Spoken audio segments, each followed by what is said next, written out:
Hey guys, JK95 here. Tonight I present to you my official review of Euphoria Season 1. So, as y'all know, back in May 2019, Game of Thrones had its series finale, and I must say, great show, lame ass ending. That's all I'm gonna say with that. So, ever since Game of Thrones ended, I was in the market for a new show to replace that, and I was watching the commercials on HBO and then an ad for this dark high school drama called Euphoria catches my eye.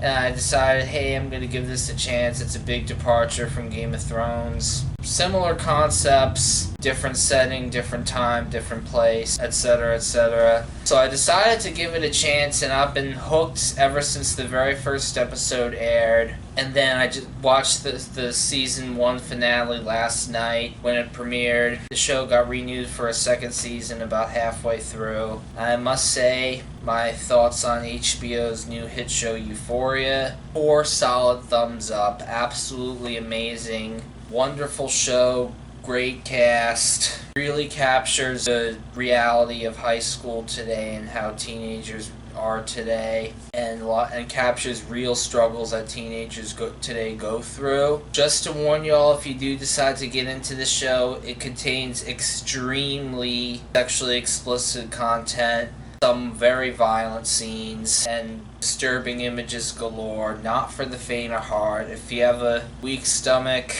and explicit content isn't your thing, I do not recommend watch Euphoria. But if you do have a strong stomach like me and have some guts, then I highly recommend you give Euphoria a chance. Check it out. You'll be amazed. That's what I have to say. So Euphoria is about this 17-year-old drug addict named Rue, played by actress Zendaya, as she navigates her way through high school recovery and encounters a trans girl named Jules that she falls in love with. There's also a big cast of characters here besides Rue and Jules. There's Kat, this plus-size girl who writes erotic fiction on Tumblr and that consistently gets an X rating and runs like a cam service behind her parents' back. Then there's like Cassie, pretty blonde girl. Don't want to spoil anything else. Then there's this Hispanic girl, Maddie, and her on-again, off-again football player boyfriend, Nate, who's a real sicko. Nate's a domestic abuser. We see this multiple times. He has a powerful rich dad who's even worse than him, and I'm gonna let you see for yourself why Nate and his dad are just two sickos in the show, and probably the show's main antagonists. Meanwhile, and then there's like Rue's drug dealer Fez and his little 10-year-old brother. This is a really interesting cast, I must say. I'm not spoiling the story for anybody who wants to see for themselves. Like I said before, this is if you give it you will be amazed, you will be shocked, you will cry, you will be beyond impressed. Another big element in this show is that this is probably the only spoiler I'm going to give, is that Rue is like doing all these drugs while going to her 12-step meetings, and there's this one guy in the cast who I particularly like, and named Ali. He's this black guy with a beard and a white prayer cap, so we know what that means. But he's not just there as a token character, as like a supporting character. Like Ali, he's like a big vocal member of Rue's recovery group, and Ali, like, he's able to see that Rue's doing drugs and going to meetings at the same time. And then Fez's little preteen brother is one hardcore dude. Like when I was 10, I was like literally a textbook nerd. And same thing when I was like in middle school and high school. I was kind of a nerd throughout my school days, and I tried to become a jock because I wanted to try out for basketball. My grades weren't good enough, and I tried to be on the faculty versus student basketball game my senior year of high school, but I was on the ineligible list because I was failing like one class. Like, I didn't really experience the worst aspects of teenage high school life as portrayed on the show, but I did have my own problems. But I'm not really go too much into my high school school days versus Euphoria, but things have changed a lot since I graduated high school in 2013. And watching Euphoria and what these kids on the show go through makes me glad that I'm no longer a minor. I'm going to be turning 24 years old in about 2.5 months, and that's also when my first mixtape's going to drop, so be on the lookout for that. But back to Euphoria, probably one of the best high school dramas I've ever seen, not just because of the X-rated content, but because of how accurate it is, if you ask me. Most high school dramas don't really capture the full scale that this show does. I remember back when I was a boy, there was this show. A lot of these high school shows, comedy shows on Disney Channel and Nick at Night and Nickelodeon, and all I can say is that if there was a show that accurately portrayed what high school is actually like and what teenagers actually do behind closed doors, it would not be on Nickelodeon, Disney Channel, Nick at Night. It would be on either Comedy Central 11 o'clock at night, or if you were really accurate, it'd be on it wouldn't even be on basic cable, it'd be on HBO, Showtime, Stars at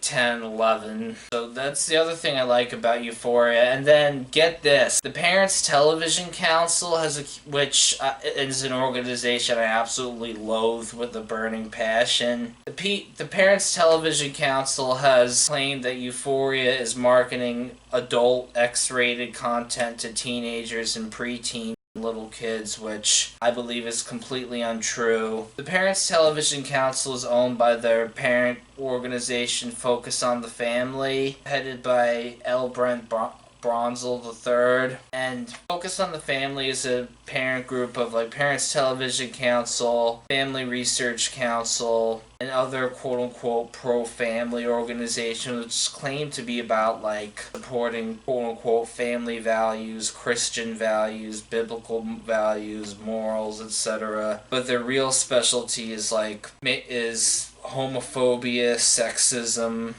misogyny, white supremacy, and hating on people who are different, and so forth. In fact, the Family Research Council, one of the Parents Television Council sister groups, and another group that focus on the family as a parent group of, has been designated a hate group by the Southern Poverty Law Center, and yet the IRS classes it as a tax-exempt social welfare organization. But enough of that. The PTC just hates anything about that, anything kind of TV show, whether it be drama, comedy that isn't about pink ponies, bunnies, anything that's not G-rated, PC. They just want TV to be all for little kids and shield people well into adulthood from things that they shouldn't have to be shielded from. And let's just face it, kids aren't going to be kids forever. Ned Stark said it best in season 1 of Game of Thrones with his "not going to be a boy forever" quote from the pilot episode.